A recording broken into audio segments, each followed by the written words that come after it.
Hi guys, welcome channel explain world. हमें अब लाते हैं हॉलीवुड मूवीज़ की इन एक्सप्लेनेशन। तो आज मैं प्लान बेहतरीन मूवी जो आपको बहुत ही ज़्यादा पसंद आएगी, रेन मैन। रेन मैन 1988 में रिलीज हुई ड्रामा कॉमेडी मूवी है। इसे IMDb ने 8 की रेटिंग दी है, रोटन टोमेटो से 89% मिले हैं और मेटाक्रिटिक ने 65% दिए हैं और 90% लोगों ने इसे लाइक किया है। इसके डायरेक्टर हैं बैरी लेविंसन। इसका बॉक्स ऑफिस रिकॉर्ड था 35.48 करोड़ US डॉलर। इस मूवी के बेहतरीन होने की सच्चाई इसके अवार्ड्स बयान करते हैं। इसे ऑस्कर फॉर बेस्ट एक्टर मिला है, ऑस्कर फॉर बेस्ट पिक्चर्स और इसे 4 ऑस्कर नॉमिनेशन भी दिए गए हैं। इस मूवी को सबसे मोस्ट इम्पॉर्टेंट चीज़ बनाती है इसकी cast and crew. Dustin Hoffman ने रोल प्ले किया है रेमंड बैपिट का। टॉम क्रूज ने रोल प्ले किया है चार्ली बैपिट का। वलेनिया ग्लोए ने सुजाना का रोल प्ले करती नजर आएंगी। जिराल्ड आर मॉलन ने रोल प्ले किया है डॉक्टर ब्रूनर का। स्टोरी की शुरुआत करने से पहले अगर आपने अभी तक मेरे चैनल को सब्सक्राइब नहीं किया तो सब्सक्राइब कर देना। वीडियो पसंद आए तो लाइक कर देना और स्टोरी के लिए कोई फीडबैक हो तो कमेंट सेक्शन तो है ही। ये स्टोरी सुनने के बाद कुछ नहीं तो आपको आपके भाई के लिए थोड़ा प्यार तो बढ़ ही जाएगा। तो चलिए स्टोरी की शुरुआत करते हैं।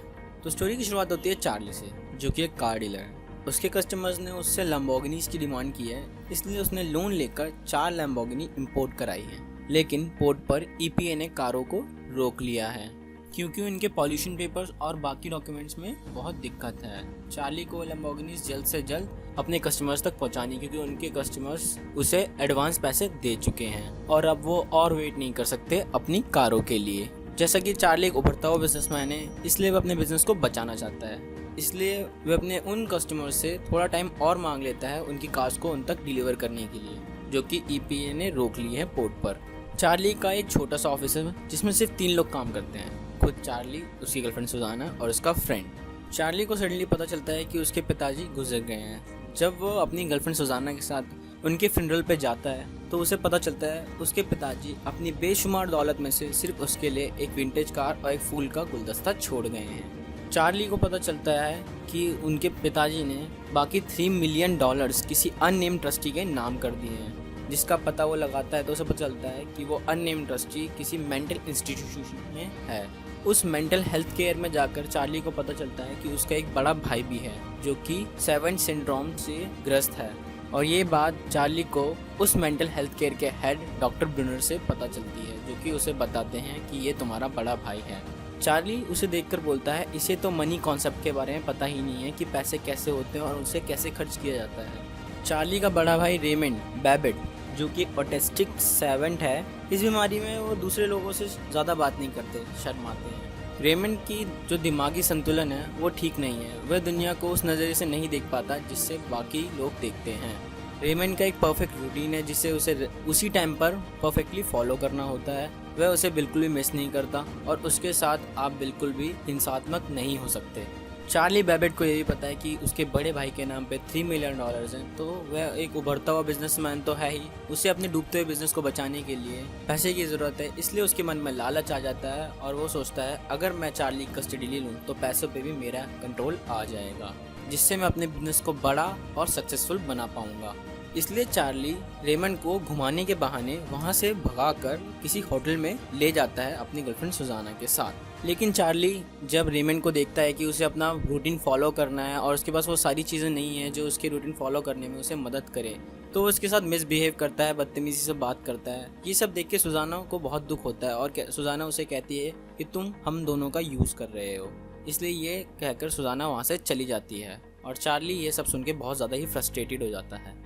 फिर जब चार्ली और रेमंड सुबह रेस्टोरेंट में ब्रेकफास्ट कर रहे होते हैं तो उनके साथ एक इंसिडेंट होता है जिसे चार्ली देखकर शॉक हो जाता है कि टूथपिक्स गिरने पर रेमंड वो सारी की सारी 300 अबव टूथपिक्स एक्यूरेट काउंट कर लेता है विद इन अ सेकेंड।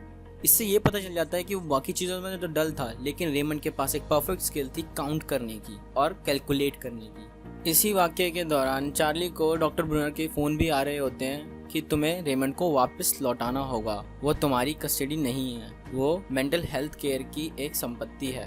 पर चार्ली मना कर देता है जैसे कि उसे पैसों की ज़रूरत है और ये सब उसका पूरा प्लान है। फिर चार्ली लॉस एंजलिस वापस जाने का प्लान बनाता है एयरपोर्ट से, इसलिए वह 2 टिकट बुक कराता है अपनी और रेमंड की। उसी समय उसे बीच बीच में कॉल्स भी आ रहे होते हैं कि उसके बिजनेस में उसे लॉस हो रहा है और अभी बायर्स रुक नहीं रहे हैं बिल्कुल भी, वो बिल्कुल भी वेट नहीं कर सकते अपनी कार्स को देखने के लिए। और अब चार्ली कस्टमर्स जो कि कार खरीदने वाले थे वो अब मना करने लगे हैं और चार्ली को अब जल्द से जल्द लॉस एंजलिस पहुंचना पड़ेगा अपनी डील को बचाने के लिए। फिर जब चार्ली रेमंड के साथ अपनी फ़्लाइट पकड़ने ही वाला होता है तो रेमंड फ़्लाइट में जाने से मना कर देता है क्योंकि उसे डर लगता है उसके क्रैश होने से। यहाँ पर हमें एक बेहतरीन एक्टिंग देखने के लिए मिलती है डस्टिन हॉफमैन के द्वारा। फिर चार्ली रेमंड से कहता है कि वह बाय प्लेन नहीं बाय रोड जाएंगे लॉस एंजलिस। इसके बाद जब चार्ली अपनी बिजनेस डील को बचाने के लिए फ़ोन पर बात कर रहा होता है तभी वहाँ से रेमंड गायब हो जाता है और चार्ली उसे खो देता है। उसके बाद चार्ली उसे ढूंढने में तो कामयाब हो जाता है। फिर वो लोग एक डॉक्टर के पास जाते हैं और डॉक्टर चार्ली को रेमंड की स्किल्स से रूबरू कराता है और उसे फिर ये कंफर्म हो जाता है कि चार्ली के अंदर बहुत जल्दी कैलकुलेट करने की और काउंट करने की एक बेहतरीन स्किल है। फिर चार्ली रेमंड के साथ एक मोटल में जाके ठहरता है और उससे वो पूछता है कि तुमने ये कैसे किया, तुम्हारे पास ये स्किल कैसे आई। तो रेमंड बताता है कि उसे खुद को नहीं पता, बस उसने किताबें पढ़ी और बाकी चीज़ें की। फिर चार्ली की इमोशनल अटैचमेंट्स अपने बड़े भाई से तब बढ़ जाती है जब वह उस फोटो को देखता है जिसमें चार्ली बहुत ही ज़्यादा छोटा है और उसके फादर रेमंड और उसके साथ खड़े हुए हैं। और इसके बाद एक घटना घटती है जिसमें चार्ली हॉट वाटर वाला टैप खोल देता है और उसे देखकर रेमंड बहुत ही ज़्यादा पैनिक फील करने लगता है और चिल्लाने लगता है। और फिर रेमंड को ये पुरानी बातें याद आने लगती हैं उस छोटे बच्चे की। फिर चार्ली को याद आता है कि उसके बचपन में जो बड़ा सा इंसान जिसे वो रेनमैन कह के बुलाता है वो कोई और नहीं उसका बड़ा भाई रेमंड ही था, जिसे उसने बहुत ज़्यादा मिस किया। उसके बचपन में जो उसके साथ जो गर्म पानी से हादसा हुआ था उसका जिम्मेदार रेमंड को समझकर उसके पापा ने उसे एक मेंटल इंस्टीट्यूशन में भेज दिया था। और इस इंसिडेंट के बाद चार्ली रेमंड को धीरे धीरे समझने लगता है। रेमंड को बार बार टीवी देखने की आदत थी अपने रूटीन के हिसाब से, तो चार्ली उसे एक रेडियो टीवी खरीद के देता है। इसके बाद चार्ली को बहुत बड़ा सदमा लग जाता है क्योंकि उसका बिज़नेस पूरा घाटे में चला जाता है और सारे जितने भी बायर्स थे उन्होंने जितने भी एडवांस पैसे दिए थे अपनी पैसों की वापस डिमांड करने लगे। उन्होंने वो डील ब्रेक कर दी थी और अब चार्ली $80,000 के कर्ज में था जो कि उसके लिए बहुत ही ज़्यादा थे। उसका बिज़नेस पूरा डूब चुका था, वो बहुत ही ज़्यादा घाटे में जा रहा था। फिर चार्ली अपने उस कर्ज को उतारने के लिए रेमंड का इस्तेमाल करता है। उसे पता है कि रेमंड के पास गिनने और उसे याद रखने की बहुत बड़ी क्षमता है, तो पहले उसे वह थोड़े पत्तों का ज्ञान देता है कि कार्ड्स कैसे खेलते हैं, कार्ड्स में क्या होता है क्या नहीं। फिर वो ये देखता है कि रेमंड फटाफट कार्ड्स गिन सकता है और बता सकता है कि सामने वाले के पास कौन सा कार्ड है। फिर इसके बाद चार्ली रेमंड के साथ लास वेगस जाता है, वहाँ के कसिनो में ब्लैक जैक गेम खेलता है और बहुत सारे पैसे जीतता है, तकरीबन $86,000, जो कि उसको कर्ज को पूरा करने के लिए काफ़ी थे। और उस समय पूरा कसिनो उसे देख रहा होता है कि ये इंसान इतने सारे पैसे जीते जा रहा है, जीते जा रहा है, जीते जा रहा है। कई सारे पैसे जीतने के बाद चार्ली रेमंड के साथ एक लग्जीरियस होटल में रहता है और उसको डांस सिखाता है। वहाँ पर उनके बीच की जो दूरियां थी वो और ज़्यादा ही कम हो जाती हैं। इसके बाद चार्ली के साथ सब कुछ अच्छा होने लगता है। उसकी गर्लफ्रेंड सुजाना भी वापस आ जाती है, इसलिए वो दोबारा पैसे कमाने के लिए कसिनो जब जाता है ब्लैक जैक खेलने के लिए, तो कसिनो के जो सिक्योरिटी गार्ड्स होते हैं उसे कसिनो के मालिक के पास ले जाते हैं और कसिनो का मालिक उसे धमकाता है कि तुम अब हमारे कसिनो में या फिर लास वेगस के किसी भी कसिनो में नजर आए तो मैं तुम्हारे साथ अच्छा नहीं होगा। तो चार्ली अपने आप को अच्छा बताते हुए कसिनो वालों को कहता है कि आपके यहाँ कोई भी कस्टमर अगर ज़्यादा पैसा जीत जाता है तो आपके साथ यही बिहेवियर करते हो। ये सब कह के वो रेमंड और सुजाना के साथ वहाँ से निकल जाता है। फिर चार्ली रेमंड और सुजाना के साथ वापस लॉस एंजलिस आ जाता है। चार्ली अब रेमंड के साथ बहुत ही ज़्यादा खुश है, उन दोनों में काफ़ी अच्छी अंडरस्टैंडिंग बन गई है। फिर इसके बाद चार्ली को डॉक्टर ब्रूनर की कॉल आती है और वह उससे बात करते हैं रेमंड के बारे में कि वो रेमंड को वापस कब ला रहा है। तो चार्ली बताता है कि रेमंड उसके साथ बहुत ज़्यादा खुश है। तो डॉक्टर ब्रूनर उसे कहते हैं कि उसने चार्ली के पापा से वादा किया था कि वे रेमंड का हमेशा ख्याल रखेंगे, इसलिए वो रेमंड की कस्टडी वापस चाहते हैं अपने मेंटल इंस्टीट्यूशन से। चार्ली से बात करने के दौरान डॉक्टर ब्रूनर चार्ली को $2,50,000 ऑफर करते हैं और उससे कहते हैं कि तुम रेमंड की कस्टडी छोड़ दो और वो कस्टडी अब मुझे दे दो। लेकिन चार्ली, जो कि अब रेमंड के बारे में अच्छा सोचता है और उसे अब समझ चुका है, इसलिए वो पैसे लेने से मना कर देता है।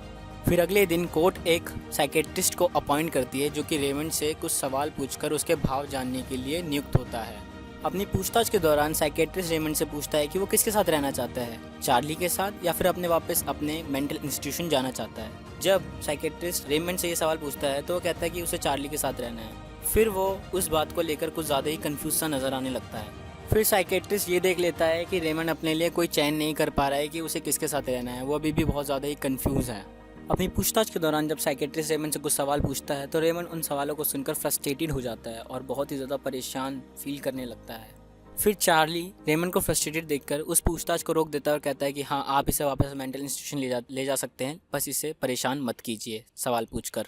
फिर चार्ली रेमंड को गले लगाता है और अपना इमोशनल भाव प्रकट करता है और वो सीन बहुत ही ज़्यादा इमोशनल हो जाता है सभी के लिए। फिर चार्ली रेमंड को रेलवे स्टेशन ले जाता है डॉक्टर ब्रूनर के साथ और उसे ट्रेन में बैठाकर वापस मेंटल इंस्टीट्यूशन के लिए विदा कर देता है। उस समय चार्ली खुश भी था और दुखी भी। चार्ली खुश इसलिए था कि रेमंड अब वहाँ पर वापस जाएगा जहाँ पर उसी के जैसे लोग रहते हैं और उसे अपने अच्छा इन्वायरमेंट मिलेगा, और दुख इसलिए था कि उसे पहली बार पता चला कि उसका कोई बड़ा भाई है और उसके साथ ढंग से टाइम स्पेंड भी नहीं कर पाया। इसलिए वो जाते जाते रेमंड को ये वादा कर देता है कि वो हर 2 हफ्ते में उससे मिलने आएगा। बस इतनी सी कहानी, द एंड। तो चलिए फ्रेंड्स, मूवी से जुड़े कुछ फैक्ट्स के बारे में डिस्कस कर लेते हैं। ऑटिस्टिक सेवेंट क्या होता है? वो इंसान जो बचपन से ही दिमागी हालत से बहुत ही ज़्यादा कमज़ोर होता है, लोगों से ज़्यादा बातचीत नहीं करता और घुलना मिलना कम पसंद करता है। लेकिन वो पूरी तरह पागल नहीं होता, वो चीज़ों को समझता है, उन्हें बस एक अलग नज़रिए से देखता है। ऐसे लोग समाज से दूर रहकर अपने अंदर ही अंदर एक नई स्किल डेवलप करते हैं जो कि उनके लिए बहुत ज़्यादा ही लाभदायक होती है। ऐसे एक इंसान थे किम पेक, जो रियल में ही 7 सिंड्रोम से ग्रस्त थे। उन्हीं की रियल लाइफ से ये मूवी को बनाने का टॉपिक लिया गया। तो फ्रेंड्स, अगर आपको मेरी स्टोरी पसंद आई हो तो इस चैनल को लाइक, सब्सक्राइब, और अगर स्टोरी को लेकर कोई फीडबैक हो तो कमेंट सेक्शन तो है ही। तो चलिए नेक्स्ट वीडियो में मिलेंगे। Good bye, sayonara.